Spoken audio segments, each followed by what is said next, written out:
Well, welcome to the Landcruiser podcast. This is actually episode 3 that you're about to watch. I'm just adding this at the beginning to share with you that this podcast is a paid subscription podcast, but this one's free, so you can actually test drive it, see if you like it, and well, if you like Land Cruisers like I do, everybody in episode 1, 2, and this third one loved it. We are having a good old time, and we welcome you to join us as well. So the first 2 episodes, just like that black one, I call that one Black Mamba, we talked 80 series. This episode, it's going to be 60 series and a little bit of 80 as well. So check it out. I hope you enjoy it. And well, if anything, if you think about it, the subscription's $11.95, but it might save you $2,000 doing the wrong lift, making bad decisions. It'll save you $100 here, $200 there with some deals, because we have action tracks, we have a whole bunch of different products. So cool things, cool products. This white one here is for sale, by the way. The other ones are my keepers. I just can't keep them all, but definitely tune in. It's about to start. Hope you enjoy it, and I'll put a link in the description if you want to join the Land Cruiser podcast. All right. Happy trails and enjoy. Our guest is Andrew out of Maryland, but also cruises around West Virginia and Virginia, your original stomping grounds, right? Basically, yeah. Yeah. And so East Coast. So you hit the East Coast trails in what is more than a capable FJ60. So I don't want to start giving everything away. Let's talk about your rig, because we want to talk 60 series, and then maybe I can compare with some of my 60 series experiences, because I've had a 60 and a 62 and a 61. So yeah, tell us about your truck. It's how did you get a hold of this one, and what did you have before it? All right. So I've owned a 60 series pretty consistently for like 20 years. This one was kind of I don't know, I got lucky sort of to be able to buy it. And it was actually, I missed out on purchasing it the first time that I could have bought it. So I had a really nicely built FJ60 previous to that. Actually, it was a 62, and it had a 60 series front end swap. Had a 5-speed dropped in it, and it was in a lot of ways like a great truck. It was on 37s, still sprung under. It was pretty sweet, but for whatever reason, it just wasn't really the one. I don't know why. It didn't really click with me. 37s sprung under. I had 35s, barely seemed to fit sprung under on an FJ62 with the 62 front, the quad lights. So 37s fit on that? It was a squeeze, but they fit pretty well, actually. I didn't really get any.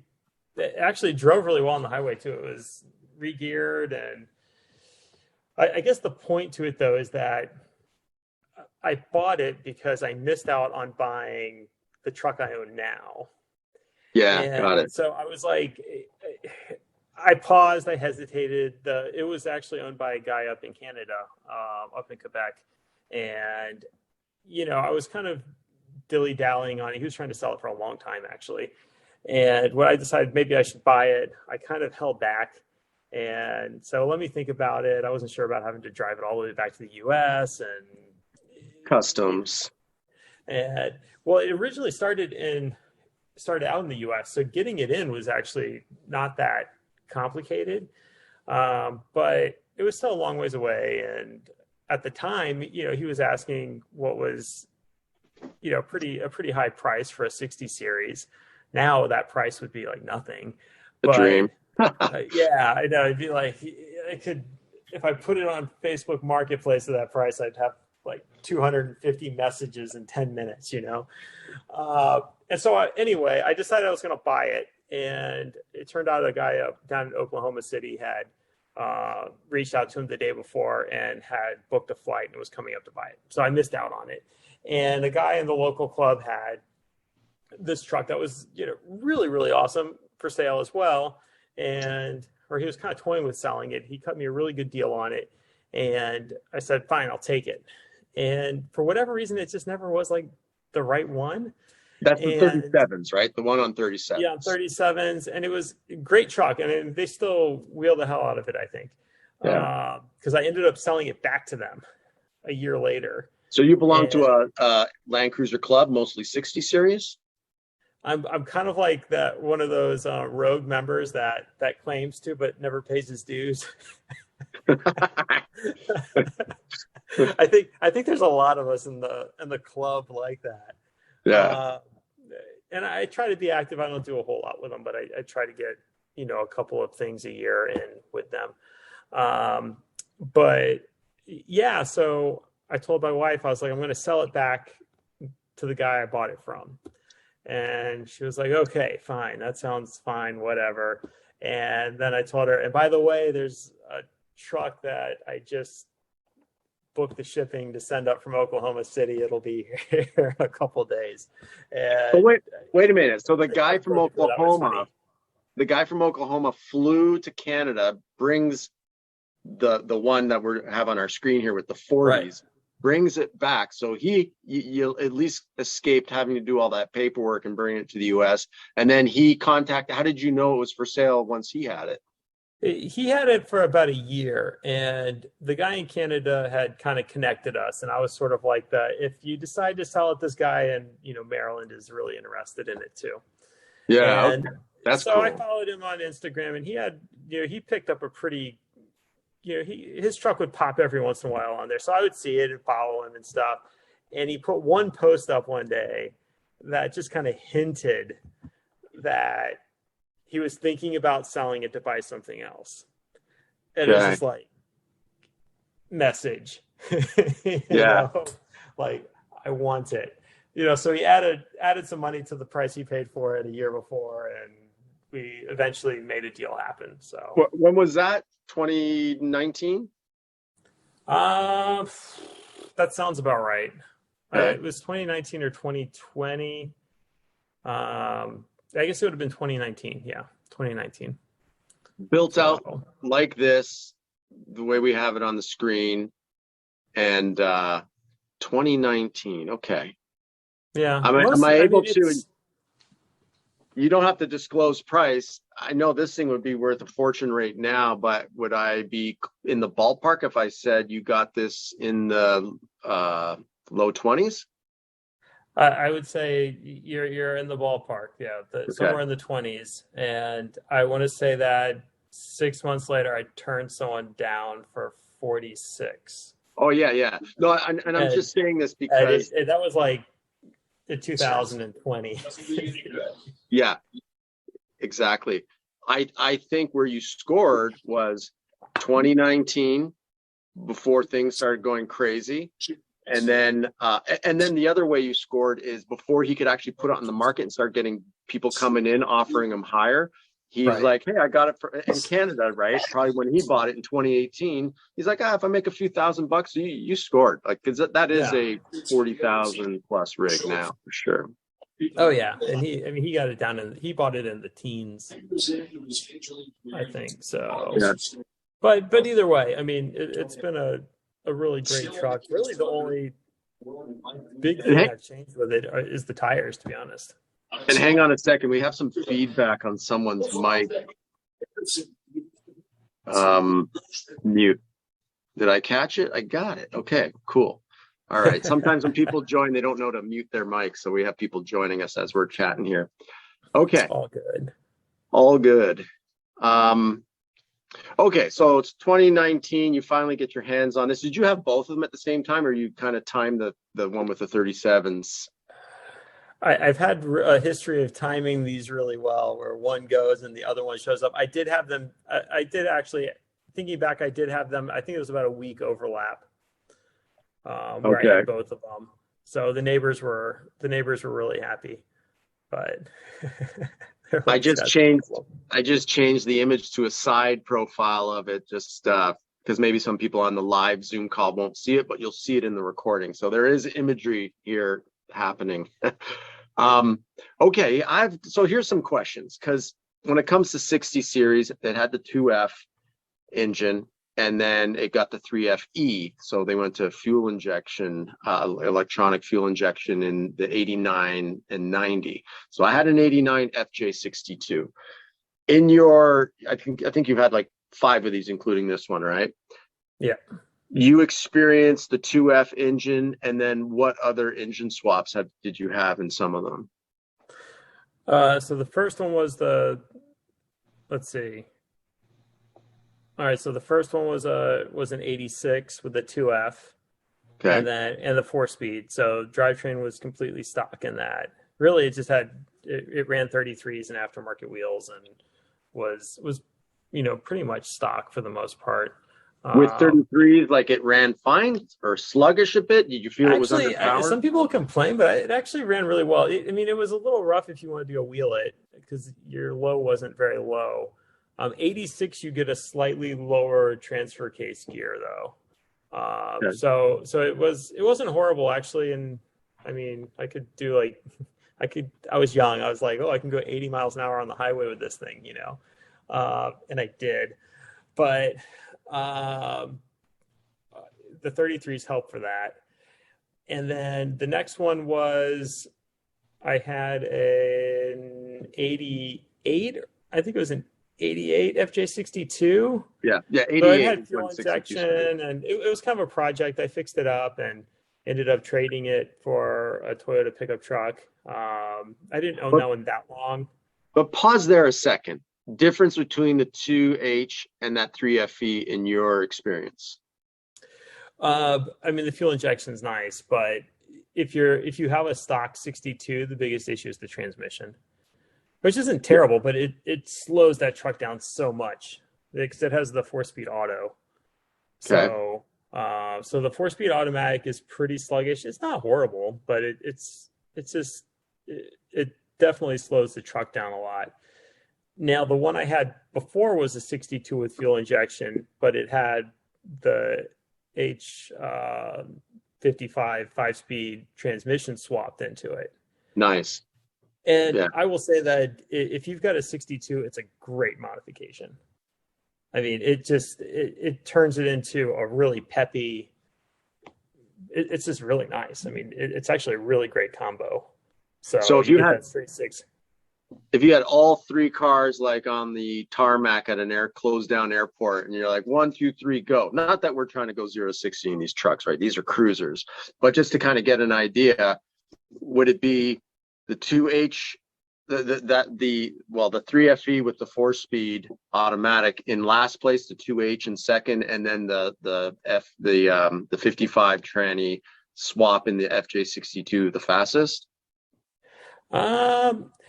I don't. That's tough. It would be either of them with the manual.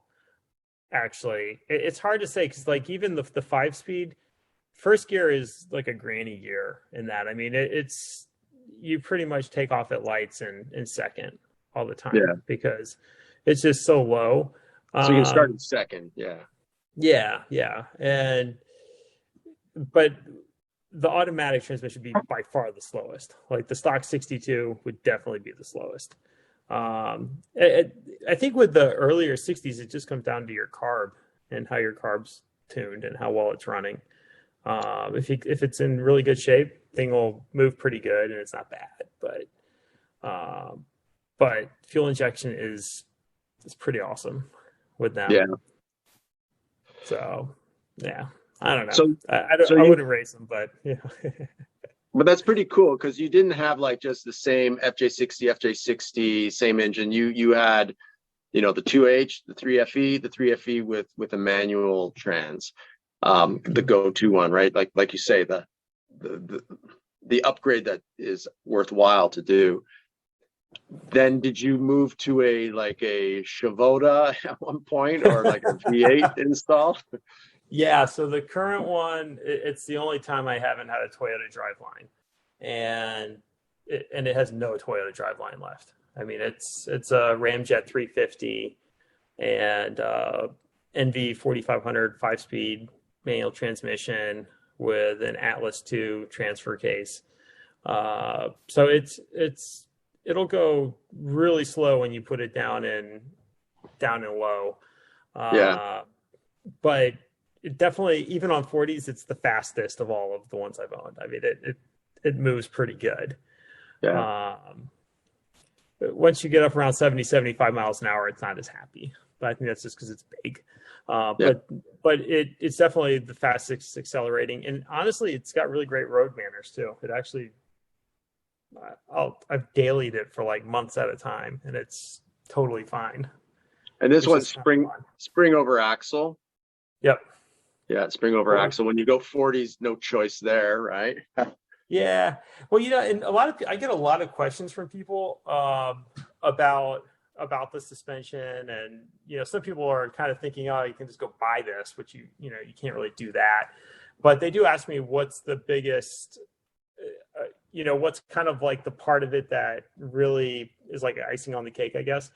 And I think for it, and I would argue this might be the case for most sprung over Land Cruisers, that it does have a Dana 60 and a 14 bolt for axles. Yeah. And so you get a lot more width, and being up that high and having that, it does make it's really nice. I mean, you just get a whole lot. I know this is probably, if you have any cruiser purists listening, they're just kind of vomiting right now, but like it's really nice. I mean, I can corner in it and it doesn't feel like I'm gonna flop over, and it actually has, like I said, really good road manners, which is almost surprising. Look, for one, I'm a big fan of modded Land Cruisers, tastefully modded, right? And you're right. There's the purists. Purists, avert your eyes, don't look. But I mean, they were built so well, and you can modify them so much. On the 40s, the 60, the 80. When you start to get to the 100 series, which we'll talk about in a second, because you had one, and a 200, as have I. 33s, you're maxing out, or you have to have a good lift. And maybe you can squeeze some 34s without doing surgery on a 100 series. On a 200 series, I have 33s, and I'm rubbing, in the front, with what I call the poor man lift, which if anybody reminds me, I'll explain what that is. It's just like a little coil spacer lift in the front, because they all have stink bug for the US market. And on a 200 series, Land Cruiser, on the LX, you got the automatic height control, so you can't do that little lift modification, which is like a 30 millimeter spacer in your front coil. But I mean, when you go up, you got to go out, right? Because if you keep getting taller and you're not, widening your wheel stance, you risk, in a brisk wind, to be tipped over with the semi trucks, because you're at semi truck height in this thing almost, right? So you can kind of give the peace sign to them when you're driving by. Yeah, they ask you to to blow the air horns. But yeah, so I think it's amazing because my FJ40, it's the same thing. The tire sticks out past the body, which is giving you, some added security for not, damaging body panels. Then you've got all the bar work on this, but when you go up, the tires can stick out, and it looks right. And your truck just looks right. I think, like, you and I spoke before this call just for like 10, 15 minutes, just to like, hey, what are we going to talk about? And I remember I said to you, I'm like, man, especially on your Instagram pictures, it's like those 40s on a 60 series, it looks like cartoonish, but in a good way. It looks like badass cartoon, because it's just like, yeah, those wheels are big. But then your eye starts to look at all your bar work and just how cool it is. Like, man, when you go steel bumpers like you have in the front and the back, any minivan or Tahoe truck that might rear end you, they're going to be majorly damaged, and you're not even going to feel a thing in this tank. I don't even worry about it. Yeah. When you call the insurance company, you're like, give me the 5,000 deductible. I trust me, I'll never have to use it. The only thing I've ever worried about with it is someone stealing it, and that's about it. So yeah, put a tracker on it, so call the Land Cruiser buddies and you'd find it quick. Right. The picture I have on the screen is a rear end still. So that 40 putting up that high, you probably need 3 of you to like set it on the rear tire carrier. I've actually switched it. It's actually not bad. So the whole thing pivots down. You like literally lays the tire on the ground. Okay. It's pretty cool actually.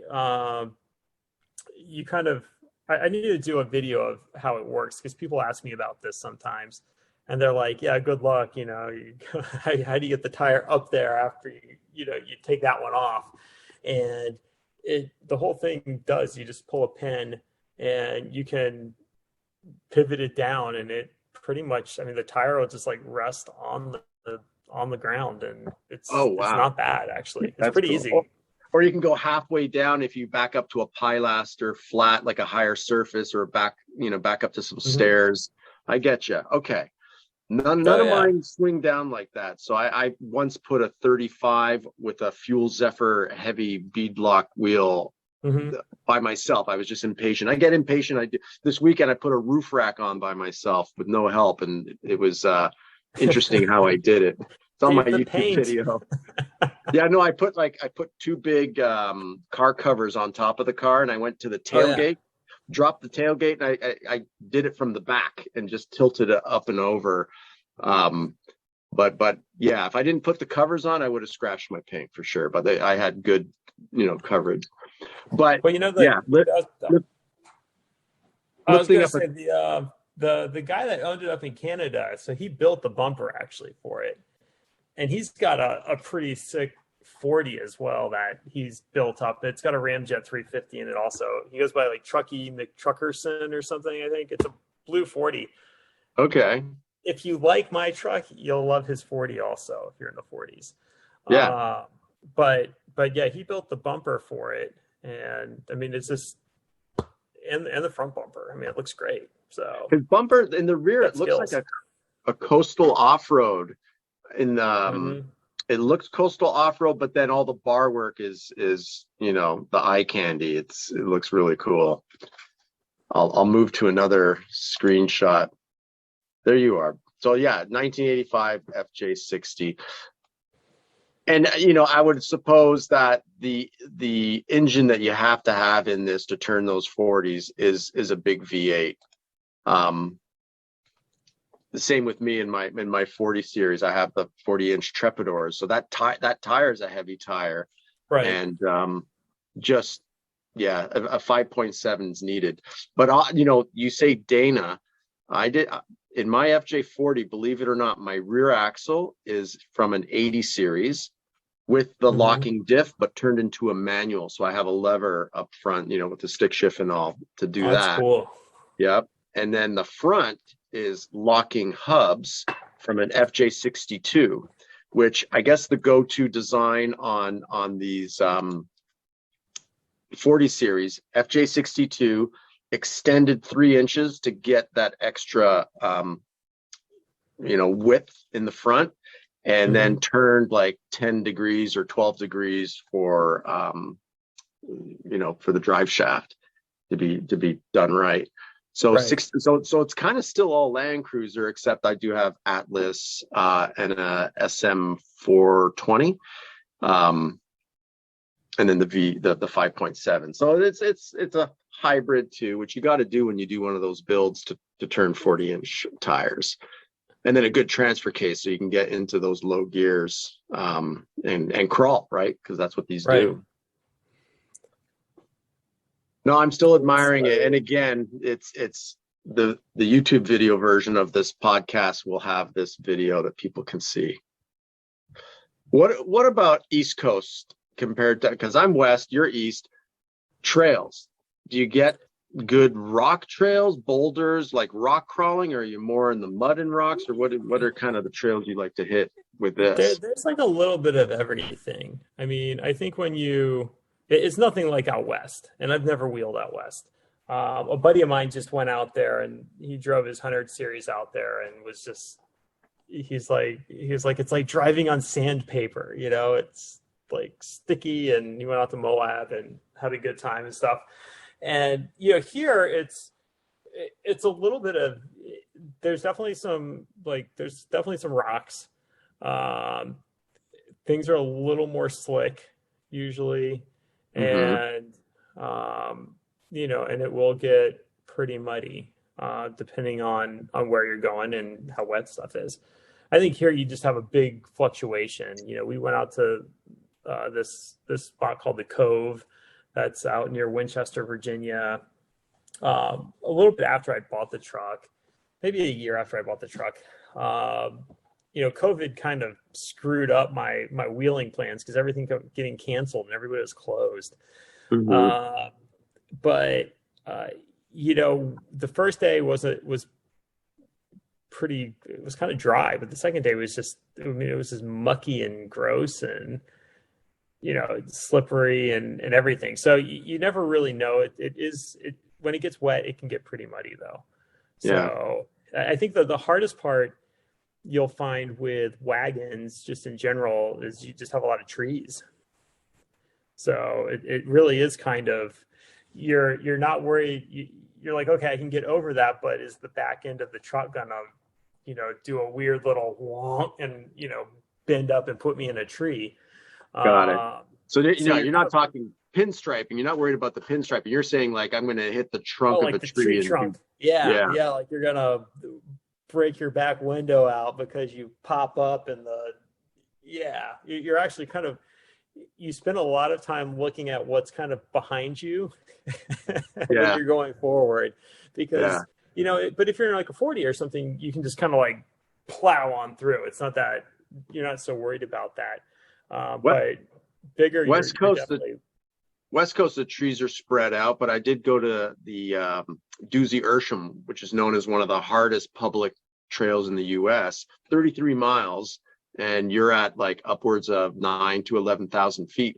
But on the trail, there's some trees that are so close together, like especially with your width, that you got to kind of take an angle between to get through two trees at a couple instances on that trail, or you literally crawl up, like the two tires start going up the tree, and you get like 4 or 5 feet up, and maybe one of the tree gives a little, and then you finally pop through. Pop back down. Yeah.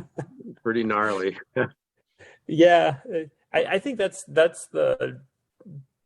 probably the annoying thing here. It's just you get a lot of trees usually. So, but if you kind of navigate the trees, it's not too bad, but there's some gnarly stuff. Yeah. So one thing I wanted to say, maybe just to people listening in that are looking at a 60 series, right?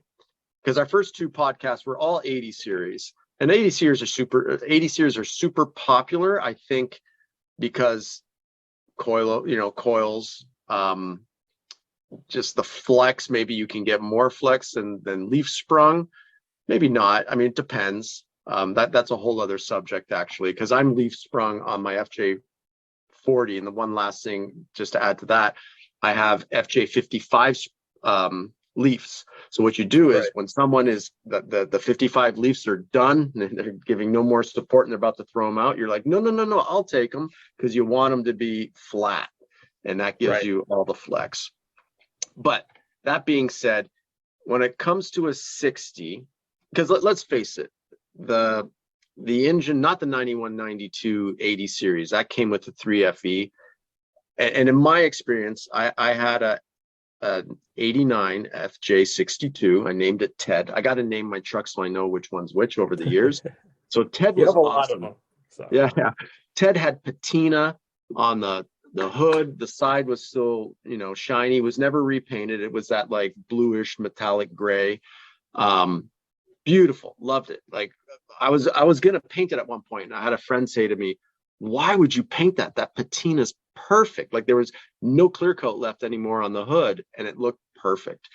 No rust, just pure patina of the color.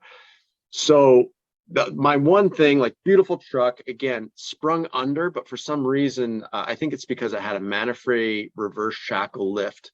So I had 35s on it, and it was plenty lifted for the 35s. I think it gave it like a 4-inch lift when you use the Manfrey reverse shackle. Hmm. My one pet peeve was the engine. It always heated, overheated. Maybe I could have added an additional cooler to it. Like you say, the transmission too. So I sold it. I bought it in San Diego. It was awesome. And the reason why I got the name Ted is because when we rolled up, one of my kids was going to university there, and it was parents' weekend. And of course, I'm on Craigslist OfferUp. I'm searching. I'm like, ooh, there's a 60 series I want to go see. It's 5 minutes from campus. So we went to go see it, and we come around the corner, and my wife makes like a vomit face, and my daughter says, looks like something Ted Bundy would drive. I'm like, Ted Bundy was in a Volkswagen Bug or something. I don't know. Like, what are you talking about? But in other words, it looked creepy to them. I'm like, you guys have no idea. You got to see past. You got to have the vision, because it had old tint that purpled. So all I did was I'm taking that tint off and going clear glass.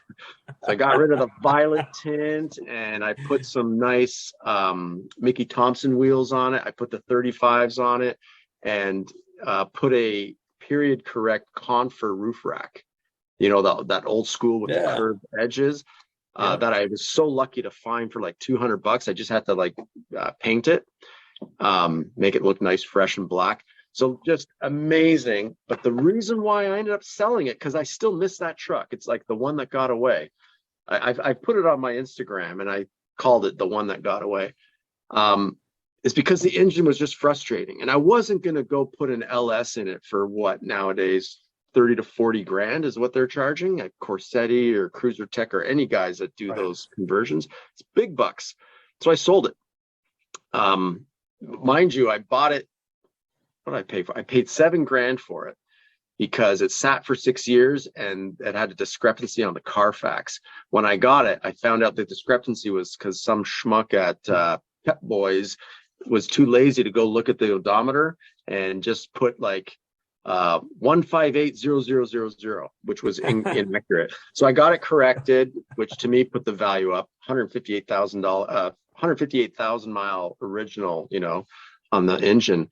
And I ended up selling that to a dude in Texas, where all these 60s and 80s seem to be going to Texas these days, for 28, so 7 to 28.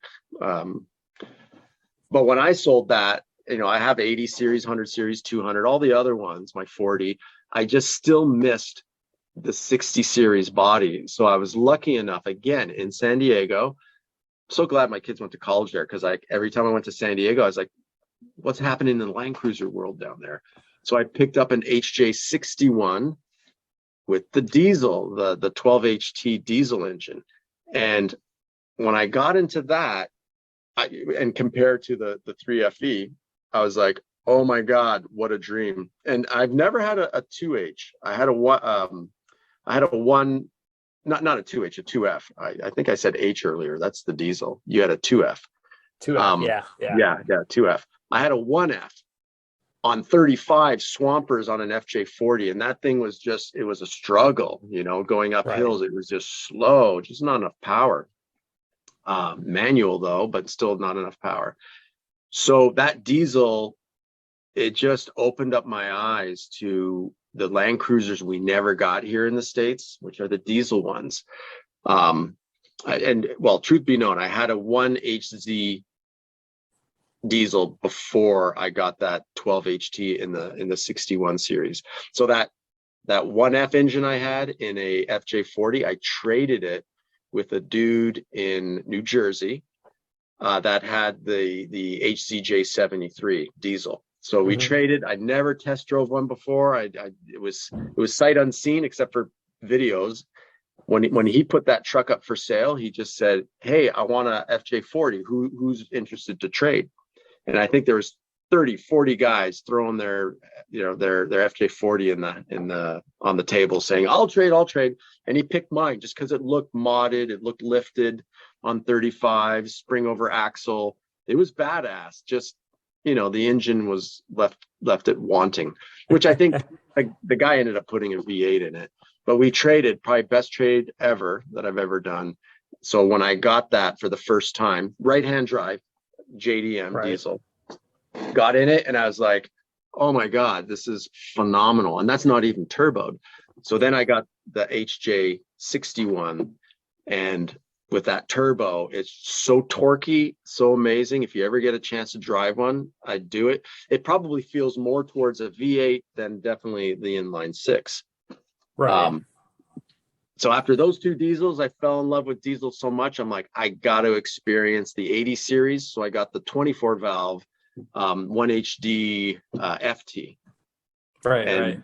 that one's a dream. I think the ultimate dream would be to have the 55 manual transmission, which I don't have. I got an auto. The manual would be the dream. But I think I when always worried about fixing them. Yeah. The diesels, if it's a pain in the butt or if it's really not that bad. That's always been my hesitancies towards getting one. You got to find a shop. I'm lucky enough in SoCal, I've got a shop. So if anybody's interested, just hit me up, message me. But there's some guys, the guys that work there from Venezuela, and they're like, when I brought in, I call it Godzilla again, a name for every rig. So my HZJ73, I call Godzilla because it's Japanese and it's a beast. Sits tall. I brought it in. The guy's like, oh my God, if you ever sell this, you got to sell it to me because we have this all over in our country. And they love working on it and they know them. So I kind of got lucky finding a shop where these guys know their stuff, on diesels. Right. So definitely lucky there. I'm pulling up a picture now on the screen of the interior of the 60. And that was what I also missed in the when I sold Ted and then ended up getting my diesel. I call it Menace because it's all black. The interiors on a 60 series is so retro, cool, amazing. I love it. It's funny you say that too, because I don't like the 62 dash that much, but I like the 60. So when I had the 62s, I'd always just kind of wish I had just the regular 60 dash. I don't know why, but the 60 dash, I know some people prefer it the other way around too. It's sort of like the headlight thing. Some people like the square headlights, some people like the round headlights, but there's something very clean and it's just nice. There's no screens. It's just a very clean, basic dashboard. It reminds me kind of like older, like Porsche 911s. They just have a nice straight dash going across. Yeah. There's nothing really underneath them. I don't know. Minimalist and tactile button switches. I like the oh shit bar, for the passenger. Yeah, I don't know what I don't know where it came from. I have no idea. I actually think it just got fabbed up and attached somehow. The Australian and the JDM market ones, they have factory oh shit bars. The US ones don't. And I guess people, they want to have a bar there, so they just fab up, or if they can buy the part from Japan and they just put it in on the right-hand side, passenger side, instead of the left-hand side. But the image right now on screen is your interior, and just that iconic steering wheel. It just says landcruiser. There, some satisfying videos I found on Instagram. A guy in Japan puts it up where it's the cameras behind them, then you just see the interior as they're driving, and it's just satisfying to see that for some reason. I don't know. It's actually a very satisfying. Like across all the ones I've owned, they're actually really satisfying to drive. Yeah, they're kind of. It's kind of like minimalistic, but I feel like it was the first time the Land Cruiser became more of a comfortable vehicle. So even on leaf springs in stock, they're pretty comfortable. hell yeah, they cruise along. You're not roughing it really. So absolutely. I remember a long time ago, me and a buddy, we swapped. He borrowed my 60 because he was building a shed and he needed to go to like Lowe's and haul some stuff home, and he had a 40. This was probably 15 years ago, and I remember I took the 40 out. It was like, kind of a funny story, not for right now, but we got pulled over and detained by the police for a while. But it was funny. I drove it for like 3 days, and then I went and we swapped trucks back. And I remember getting in the 60 and just being like, this thing is like luxury compared to the 40. Well, the 40 was great too, but I wouldn't want to daily a 40. Whereas that was in my 20s. I dailied a 60 for a long time. Yeah. So, well, the 40 was heavy duty, and then when they kind of started discontinuing the 40 in the early 80s, it was the 70 series became the heavy duty, and then they kind of branched off with the 60, which was the 55, and then the 60, which was don't forget that is the one that one day I have to own a 55. Yeah, the Iron Pig, the right one. They're pricey, and they're harder and harder to come by, but they're out there. If you search, you'll find one. Right. I would say most of them are pretty crusty. So yeah, they're notorious for certain, corrosion in areas, but it was the wagon, right? And that's what they called it, a wagon. It wasn't an SUV. I'd like to say Landcruiser invented the SUV. So wagons back then, and they weren't known to be heavy duty, but hell, it's heavy duty. Like, who's kidding who? It's a heavy duty truck. And what was I going to say on the 61? So the only big difference on the Japanese 61 is that high top roof. And initially I was like, no, I like that low roof, like the US spec 60 series. It's just so clean. But on mine, the guy got bar work done on it in Mexico, just across the border from San Diego and Tijuana, an outfit called Contreras. So custom bar work where the roof rack starts off kind of thick at the front, and then it tapers down thinner as you get to the back. So it makes it a level. Yeah, it makes it level. So it's kind of cool looking that was done. And I'm just noticing now, no roof rack on yours. No plan to throw a roof rack, or just leave it clean? We'll see. I might go down the sponsored route. We'll see. But if the other thing about it is that it's 7'3", 7'2", 7'3", and I'm already kind of limited on where I can park it sometimes. So so I haven't really worried. Originally, roof rack was a big thing, but really at this point, I can't even imagine putting like a rooftop tent on it or anything like that. It's just it's tall. So but it might one day. We'll see what happens. I don't know. Yeah, I can't imagine putting a whole lot up there. What's that? But if you could find a Confer, that would be cool, because it would be period correct, right? Right. If you could find I feel one like of if those. I do it, I've got to do something really low profile, though. Yeah, I don't know. I'm going to less drag. Driving is good for this thing. I'll remember. So in the next couple days, in the next week, I'll post Ted on my Instagram, so you'll see it. And because it's buried with all my reels, and there's like a couple hundred reels, and I'll post the Menace, so you can see those roof racks. But yeah, a Confer on yours would be badass. Yeah, that'd be cool. I see it pop up every once in a while for sale, and I'm like, that is very kind of like period correct. So they're cool. Because I mean, a modern one would look cool too. I started working with Rugged Bound, and this past weekend I installed their roof rack, the one I was talking about earlier, that I put up myself, because it was 70 pounds, aluminum, and it's clean, super clean. So that's kind of nice too. Would be nice on that rig. But like you say, it's so high up.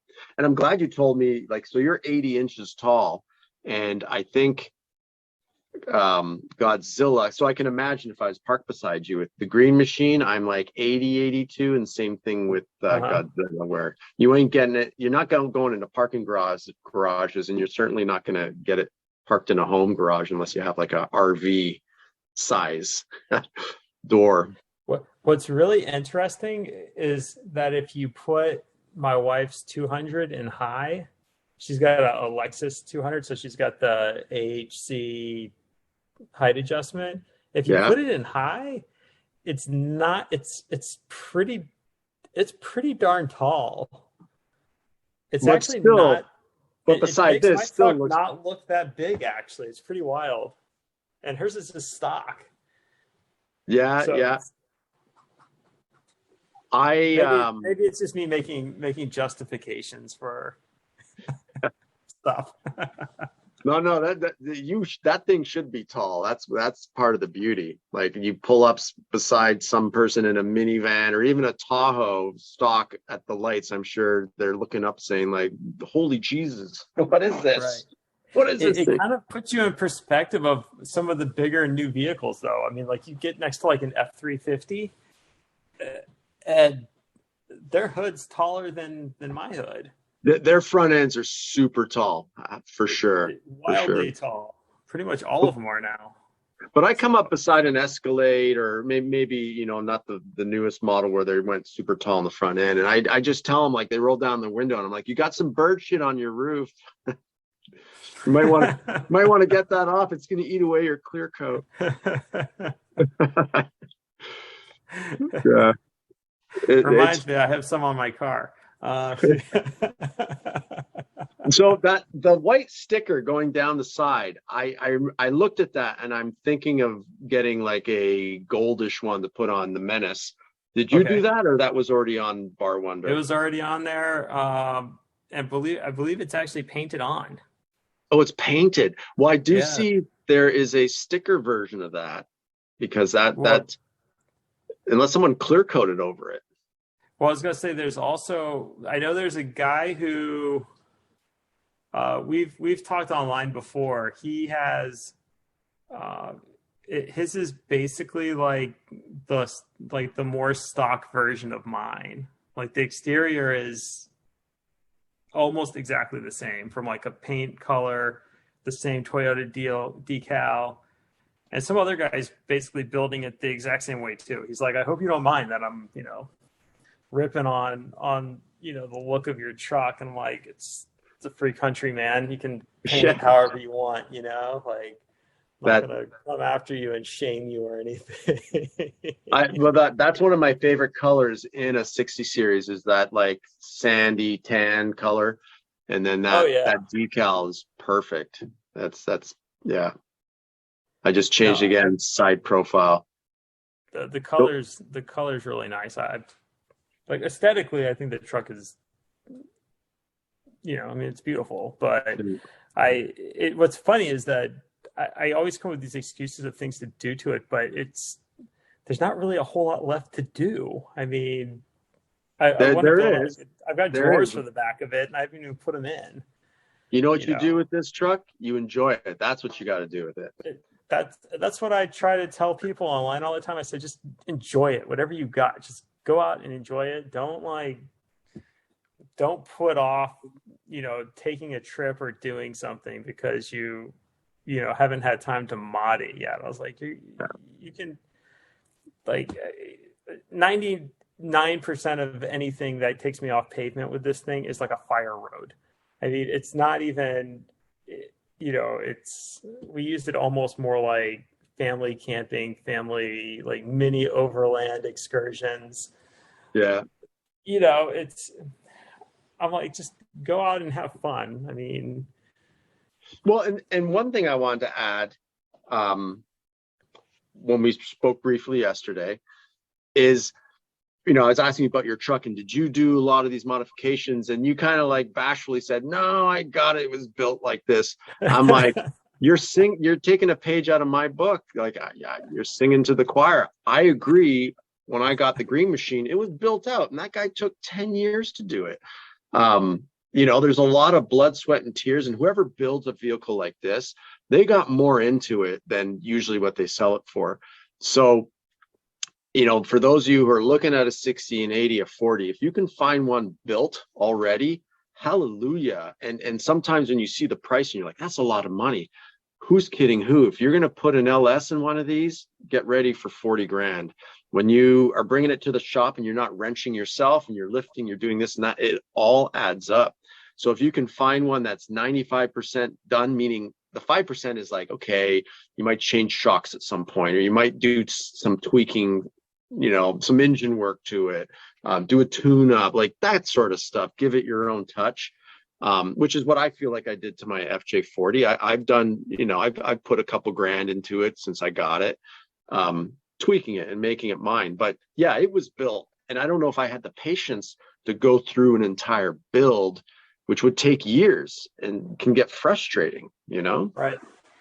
I mean, right now, I think they price them because you're really just paying to get in line. I mean, some of these guys have, 2-3 year backlogs to build trucks now. I know some of the shops have gotten the engine swaps down really well, but if you're looking at like restorations and all, it's just, I would much rather let some other guy pay for it and come in and not have to wait.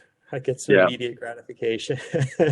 but if you look at Icon TLC in Southern Cal, that Jonathan Ward guy, right? Some of these restorations, like you're not going to get your hands on one of those for a deal, because the person's like, I spent 200 grand, and when I go to sell it, it's 225 now, And right.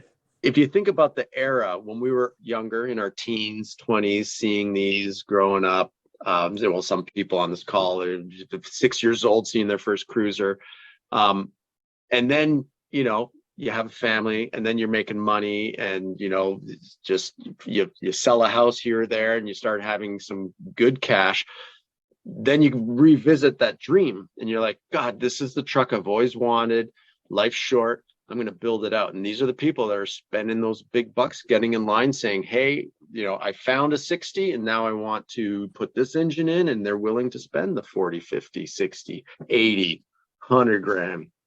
Right. So sometimes you can find one, maybe not with an LS, but like me, I got a 5.7 liter in my in my FJ40. It's perfect. I wouldn't want to change that to anything else. It does the job, and that engine's going to last for 200,000-300,000 miles that I'll never put on it. It's like a hand-me-down. It's gonna, it's usable all the time. Starts right up, no issues, and pretty much anyone can repair it. Yeah, exactly. With the swap, I mean, there's a good argument for it.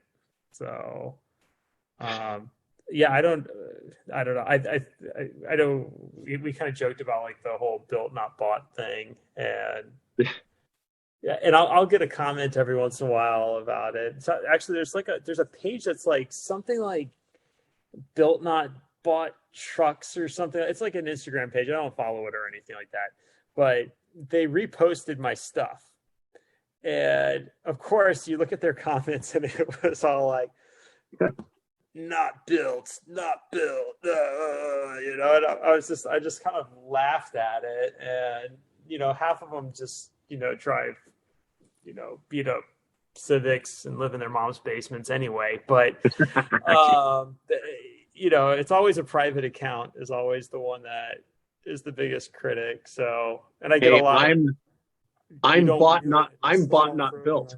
That's me. Just flip it around. I'm not built not bought. I'm bought not built. I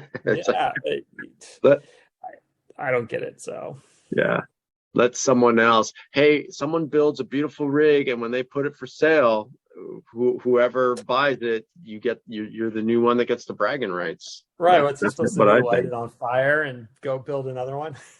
Yeah. No one can drive this one. Exactly. So I get, this is 60 series number 5, but you still go beyond just a 60. So you told me you had it was an LX 470 or a 100 series, the 2000 LX 470. Yeah. So LX like 470. the Lexus 100 series basically. And and I had it for a few years. It was my daily driver, and still kind of miss it. They're good trucks. They're super solid, and just super solid. Great for everything, in my opinion.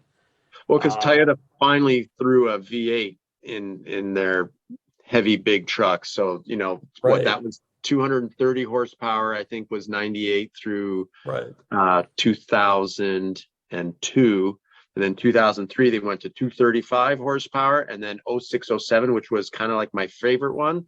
I owned about 20 of them just because I would buy them, enjoy it for 3 months and sell it. So I was flipping 100 series right before COVID, a couple of years before COVID. And I would always go to the 0607 because it was the VVTi and it had 275 horsepower, which you'd feel it like on ramp going on the highway, you hit it, that V8 was peppy.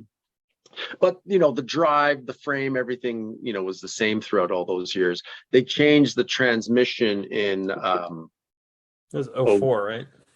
04, 03, 04. I think 03. So just instead of the overdrive button, 4-speed overdrive, it went to 5-speed, which was definitely a come up. It was good. So if you ever go revisit a 100 series or LX 470, because I also had LX 470s, which would have the, automatic height control, even going all the way back to 98.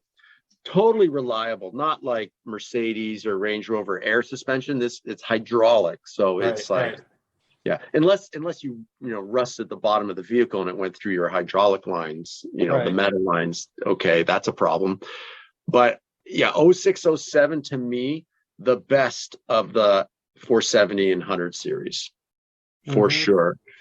But I guess when people are building them out, they're going to go delete the AHC or go with 100 series and sometimes do the 98, 99 because you got the rear locker in the landcruiser.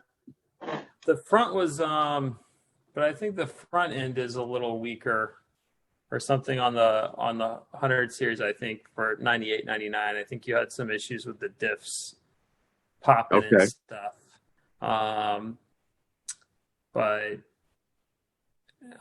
Yeah, I don't know. But such a tight with any of them though. I mean, they're all good. The AHC is actually, I actually really liked it because for a while I was, planning to rip it out and go with the regular coils and everything. But actually I liked it. It wasn't bad. I got a buddy who did like the sensor lift on it and stuff, and he rolls around on 35s, I think. So he overrode the where it comes back down. So he overrode it so it stay up 2 inches. You put like little, I don't know how it works. I decided not to do it, but you put like a spacer where the little sensors are.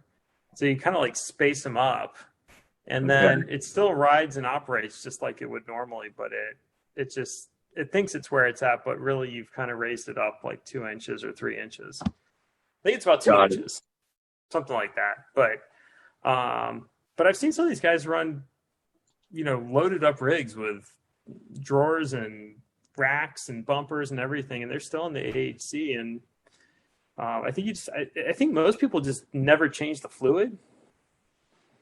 And the fluid change is actually really, really easy. It's not hard to do. I did it on mine, and it's pretty simple. So... so if you're listening and you have the AHC and you've never changed your fluid or you don't think it's ever been changed, the fluid you can buy, I don't usually endorse these guys because they have mixed reviews, but the cheapest place and the easiest place to buy it is at cruiserparts.net. Gotcha. Out of New Hampshire. And at least I bought it from them a few years ago and it was pretty cheap. But yeah, you just, bleeder valve and cycle it, top it off, bleeder valve, cycle it, and it takes 30 minutes. Really? Okay. Yeah. But I thought it's just an enclosed system that, I remember when looking under the hood, you want to make sure if you're buying one, you want to make sure, you lift it up, you put it down, and when it goes down, it's pushing the fluid into the reservoir, and what's going up, obviously that's going into the system. You want to make sure you have a right amount there. So the years that I had them, and I had as high as 230,000 miles, anywhere from 180 to 230 was kind of the sweet spot of what I would look for. Because again, and this is just a little side tangent, but when I was younger, running my business, leasing vehicles. I was like, yeah, drive a car to 60 to 100,000 miles, and you want to get rid of it before all the problems start happening. And then as the years went on, I'm like, wait a minute, look at all these Land Cruisers, like 150,000 miles, like with minimal type of maintenance that you have to do on it. So I finally said, you know what? I'm buying Land Cruisers that are 190, 200,000 miles, and I would buy them with 300,000 miles, but just because I knew I was buying to resell them. I tried to stay below 200 because I thought psychologically, a lot of people have problems at 100. Okay, it's a Land Cruiser built in Japan, done right. All Lexus Land Cruiser trucks, well, Land Cruiser and 200 series, 100 series built in Japan, 200,000 miles, not a problem. And to me, 300,000 miles, not a problem. But I stopped at 200 just because the buyer might have that psychological, oh yeah, definitely barrier. But yeah. Oh, by the way, on my screen, I pulled up the shot of your 60 before you got it, where you saw it on YouTube, where the guy was wheeling it at what is it called, in Moab? Yeah, that's like Devil's 14 years ago or something. Yeah. And yeah, what's that trail? Devil's Ballsack. I just remember seeing that video, and back then, you didn't really see many. I mean, just a sprung over FJ60 was like, wow. I mean, you didn't really see guys on 35s and 37s that much back then even. And I just remember watching that video on YouTube and thinking, man, I want my truck to be like that one day. And it is, because it's that truck. It's the truck I own today, which is hilarious that it's the exact same truck. So that's classic. At one point, so he reached out to me not that long ago, actually. So that was kind of cool. And apparently one of the guys who originally started building it, I think he was like a Moab desert racer. Apparently he competes professionally. I don't know what his name is, so I forget. But so when he reached out to you, he must have mixed feelings of, happy, proud that it's in the right hands and it's continued its legacy, and a little bit jealous because he probably thinks like, man, if I could only have it back. Yeah, I think we feel that way about a lot of our cars, though. I feel like you kind of let them go, and some of them kind of stick around internally, and you kind of wish you hadn't sold them for whatever reason. But yeah. There's only so much space sometimes. When you sell a Land Cruiser and you get a new Land Cruiser, at least that gives you a softer landing, and you don't miss the old one as much because you're still in a Land Cruiser. So, and then exactly, you now have gone to the modern world. So you got old school world here. Like we said, the dash, you get into a 60 series. It's an experience, like from the interior, from the ride, from just, it's nostalgic, and just being in one is great. And you just know, right? Like 160 series owner to another one, you just know. It's just like, yeah, I know the feeling. But now you have the latest, greatest V8 LX 570, like a 2018 with the new face upgrade and all that, right? Right. Yeah. That's so technically my wife's ride. So she bought that end of last year, and I get to enjoy the perks of her owning it by getting to drive it sometimes.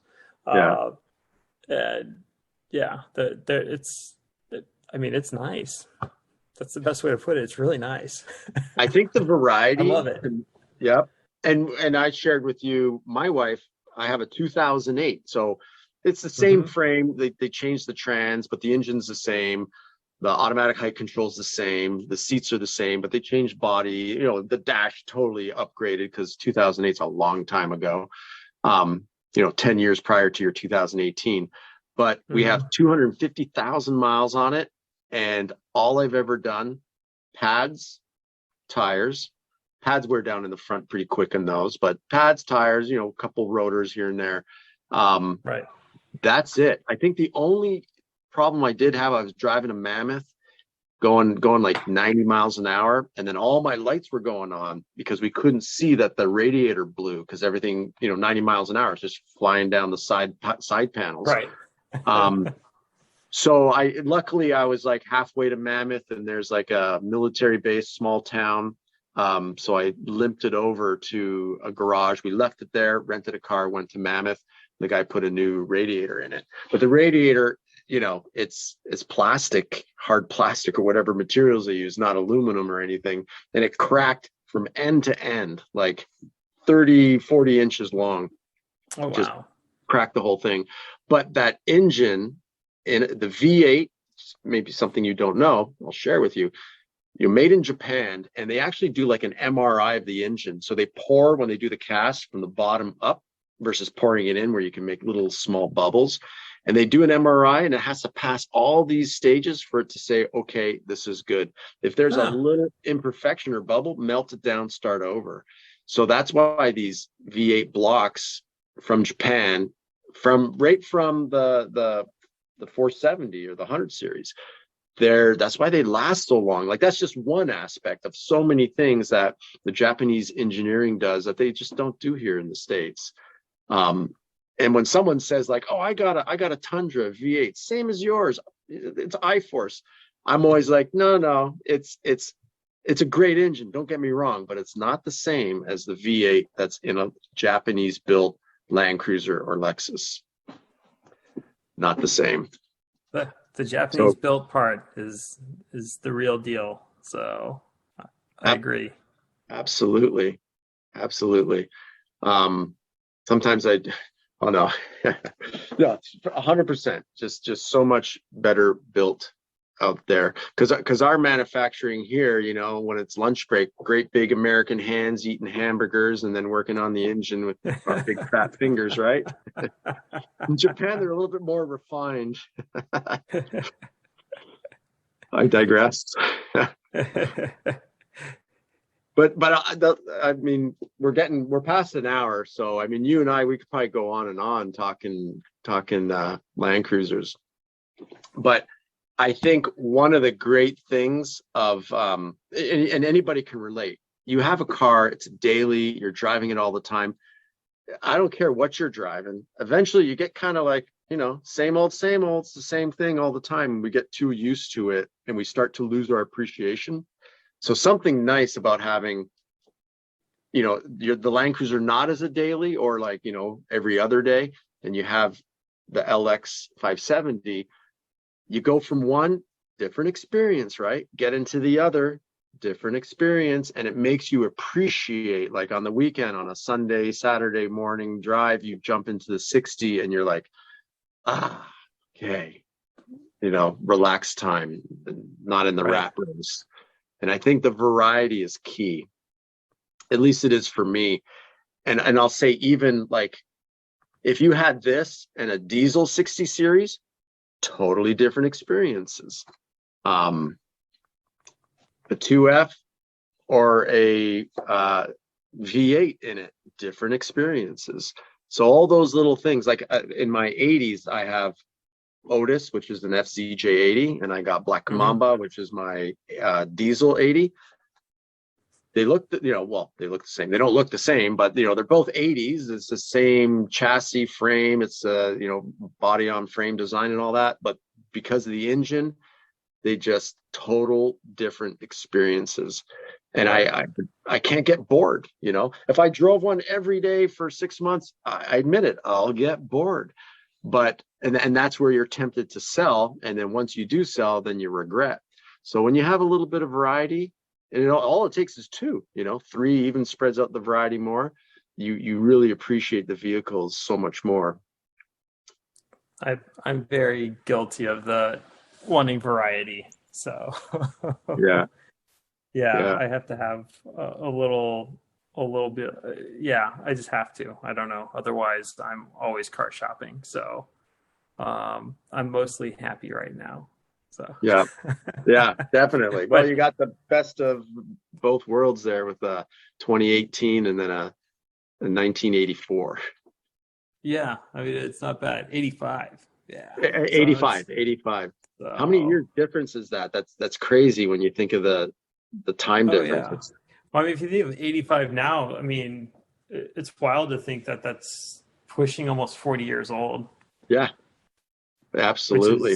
which is pretty crazy actually. So I don't know. I'm 43, and I'm like, wow, it's like almost as old as me, which is fine. I like that. I like older cars. I mean, I just in general like older cars anyway. I like the new stuff too, but older cars, there's just something about them that, I feel like the older car folks who like older cars, there is more of a enthusiast nature to that ownership for the most part. And what I like, a lot of these younger kids these days, they're liking these older cars. So let's cap off this podcast with, I'm going to share a story, and while I'm telling my story, think of a good one that you want to add to this podcast. Something that, I don't know, cool story. Mine is this. I guess segueing me saying that the young people, it's not just us older guys, 43, you're not old. I'm 50. So, but I feel young. I'm young at heart for sure. And what I like is like these older cars aren't just dying off with us that grew up with them when we were kids and just fell in love with them. It's the younger people too that see these and they love them. And case in point is this. My daughter, just a couple years ago, when I got the 61 series, right?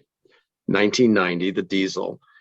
And this is the same daughter that when she saw Ted said like, ew, like that looks like something Ted Bundy would drive. And I remind her, if you saw it now, you'd love it, but just you weren't sure yet. So she's in high school, and it was not her senior year, but before that, like freshman, sophomore, junior. She was a little shy, right? But a good-looking kid, like you'd think would be in the cool crowd. But she, high GPA, smart kid, and just not outgoing and a little apprehensive or nervous. And then in her last year, I get this HJ61. She gets her driver's license. And I'm like, here's the keys. Drive it to school. Because I knew what you're about to find out. Drives it to school. And you know what? People were like, whoa, cool truck. And is that yours, Mackenzie? And holy shit. And her confidence grew and built. And starting to go to the parties and hanging out and it just, grew in her senior year. And I'd say the catalyst to that was the landcruiser. And then when they're getting, close to the end of the senior year, they have something at the school called Cool Cars on Campus. So, and you don't even put your hat in the race, like people just nominate. So she got nominated and won Cool Car on Campus. And it's a private school, cool. A Catholic private school. And I got to admit, it's Southern California. So some kids are driving their parents' G-Wagon or whatever, fancy Mercedes, BMWs to campus, right? When they first get their licenses, some it's their parents' car, some the parents bought them the car.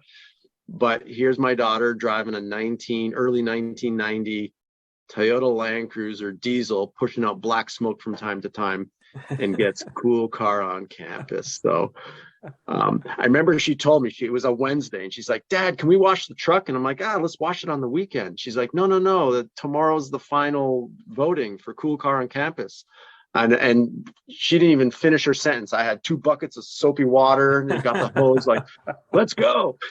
Let's do it, right? Yeah. So I'll leave with that. That's my 60 series story. And if I ever want to sell this truck, she's like, no way. So I think I have to, it'll be in the will to her. She's got the first right of refusal on that, know. And she's got all those experiences, driving with her friends, going to, get their boba or whatever they do, Right. She just loves it. And next year, so she's in university now in San Diego.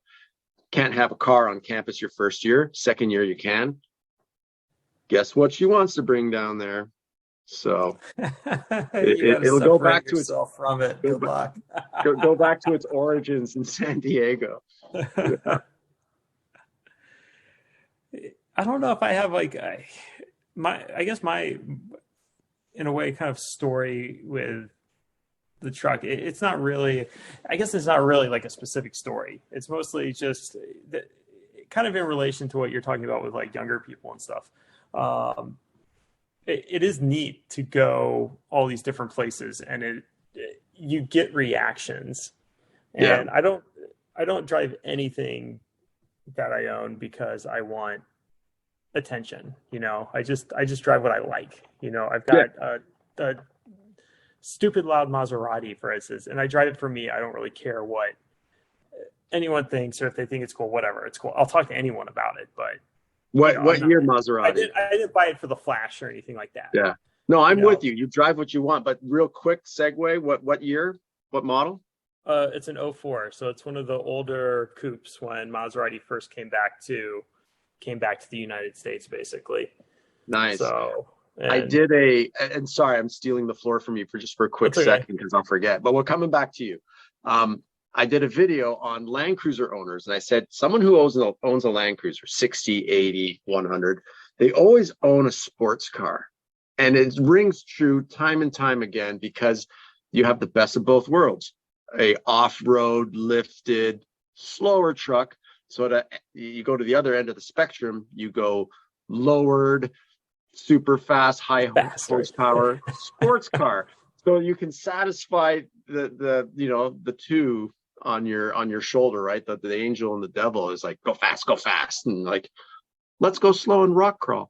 So yeah, it's the best of both worlds. And I didn't know that when we talked yesterday. I had no idea you had a Maserati. So as soon as you said it, I'm like, I knew it. Everybody who has a cruiser has got their need for speed as well.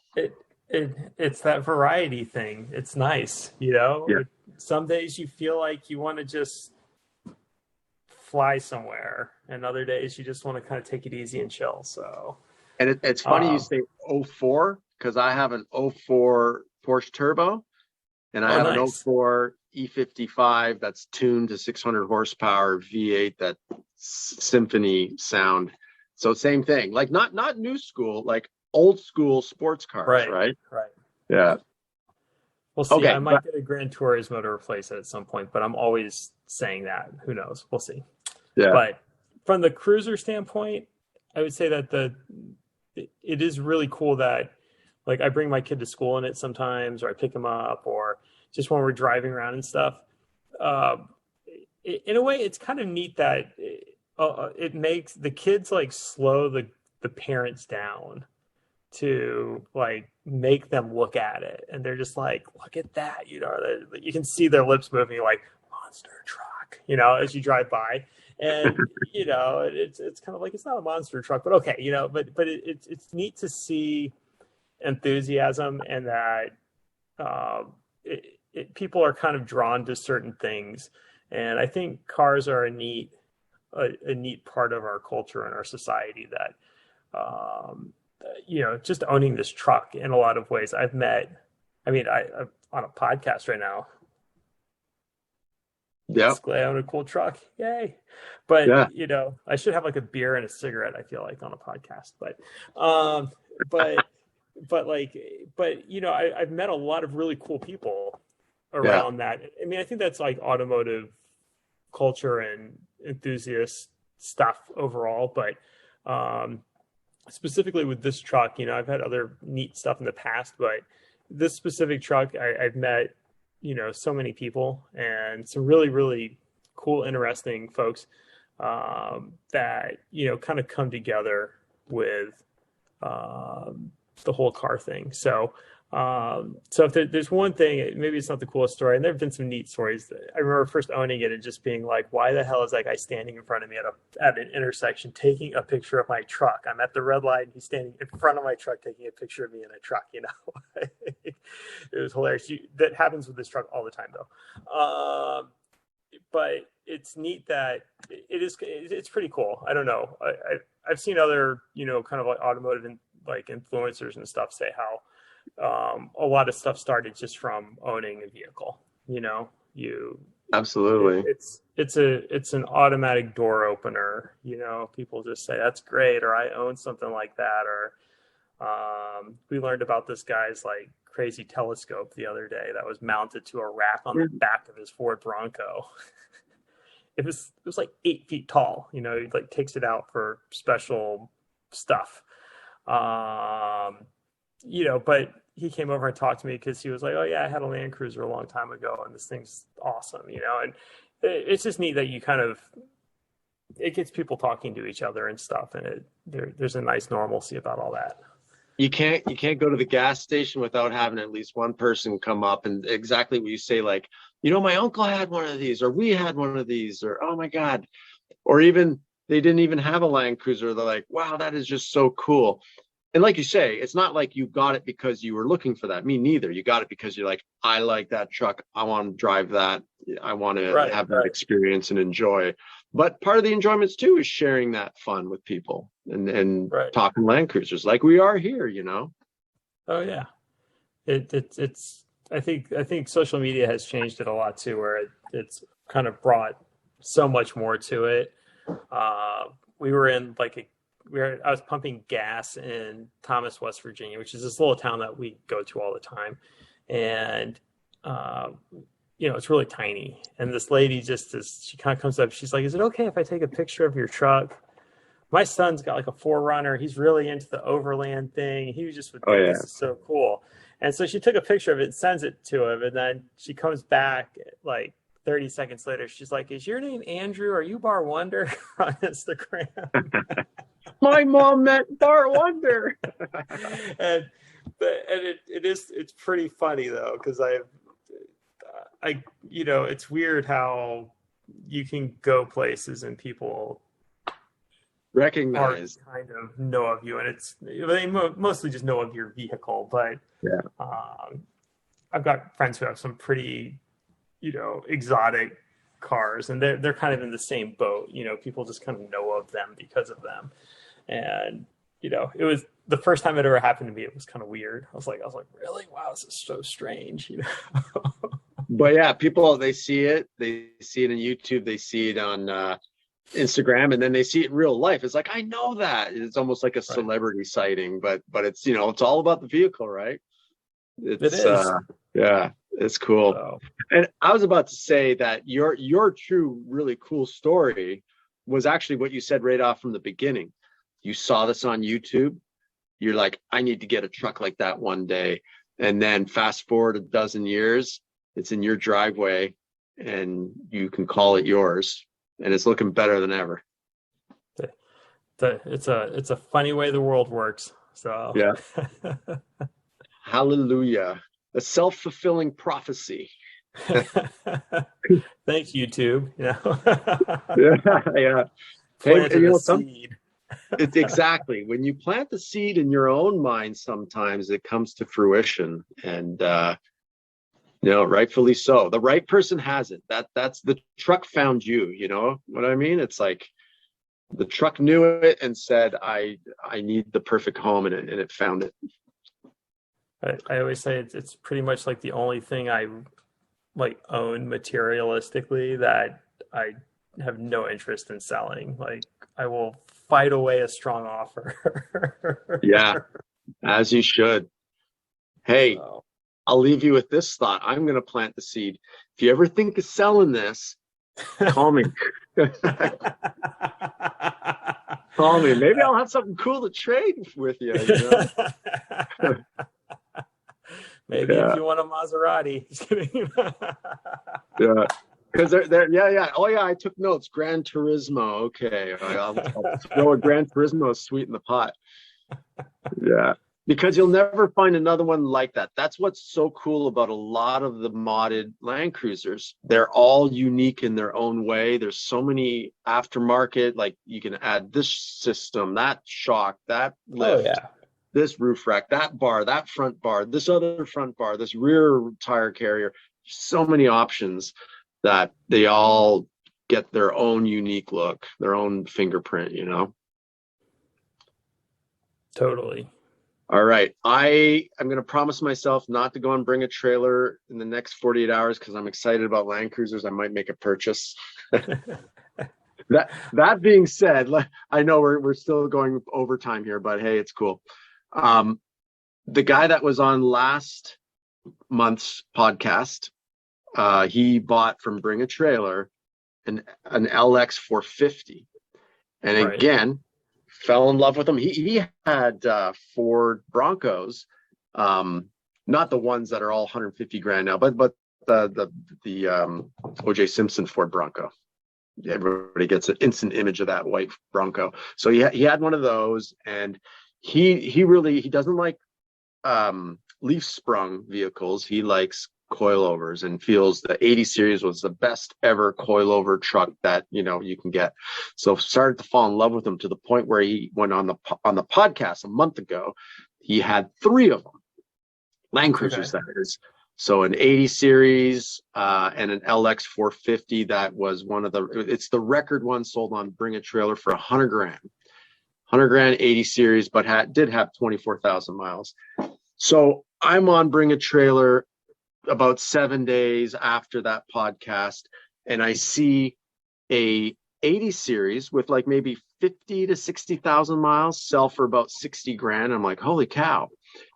And I'm looking at it. I'm like, wait a minute. I recognize this username. Guess who it is? Same guy who was on the podcast ended up getting that 80. So it's his 4th Land Cruiser. And I messaged him. I'm like, dude, is this you? And he's like, yep, guilty as charged. Bought another one, bought a 4th Land Cruiser. I'm like, leave some for the rest of us. There was a LX 450 on there that was like local to me last year, and I almost bought it, but it needed a little more than I think the ad led to be believed. But it wasn't bad actually. It was pretty good. It went for cheap too. Yeah, on Bring a Trailer, which is weird. So. Yeah, rarely you can get a deal on Bring a Trailer, but usually the bidding wars and, case in point, that $100,000 LX 450. But it's like showroom condition, perfect. Didn't have to do a thing to it. I saw that. Even though he is putting slee and bumpers and outfitting the entire thing. But yeah, so that's why I said I got to stay off Bring a Trailer, because he too got excited from our last, podcast number 2, talking 80 series, and he went and bought another one. So. Yeah, make sure you have a cooling off period.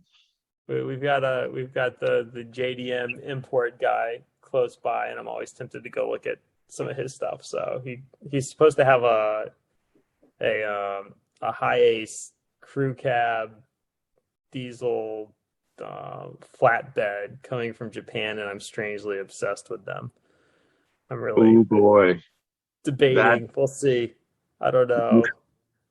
There's a guy out in, I think he's in, I don't actually, somewhere with a beach. I don't know. He goes, it's like his surf truck, and it's like lifted and stuff. And I'm like, I kind of want one.